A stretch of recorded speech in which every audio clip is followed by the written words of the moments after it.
John chapter 5. Sometime later, Jesus went up to Jerusalem for one of the Jewish festivals. Now there is in Jerusalem near the Sheep Gate a pool, which in Aramaic is called Bethesda, and which is surrounded by 5 covered colonnades. Here a great number of disabled people used to lie, the blind, the lame, the paralyzed. One who was there had been an invalid for 38 years. When Jesus saw him lying there and learned that he had been in this condition for a long time, he asked him, "Do you want to get well?" "Sir," the invalid replied, "I have no one to help me into the pool when the water is stirred. While I'm trying to get in, someone else goes down ahead of me." Then Jesus said to him, "Get up, pick up your mat and walk." At once the man was cured. He picked up his mat and walked.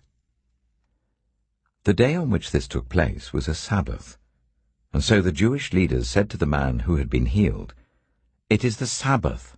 The law forbids you to carry your mat." But he replied, "The man who made me well said to me, 'Pick up your mat and walk.'" So they asked him, "Who is this fellow who told you to pick it up and walk?" The man who was healed had no idea who it was, for Jesus had slipped away into the crowd that was there. Later, Jesus found him at the temple and said to him, "See, you are well again. Stop sinning, or something worse may happen to you." The man went away and told the Jewish leaders that it was Jesus who had made him well.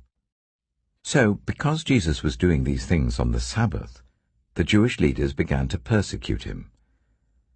In his defense, Jesus said to them, "My Father is always at his work to this very day, and I too am working."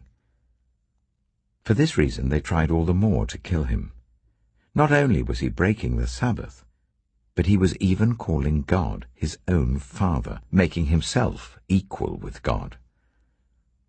Jesus gave them this answer, "Very truly I tell you, the Son can do nothing by himself. He can only do what he sees his Father doing, because whatever the Father does, the Son also does. For the Father loves the Son, and shows him all he does. Yes, and he will show him even greater works than these, so that you will be amazed.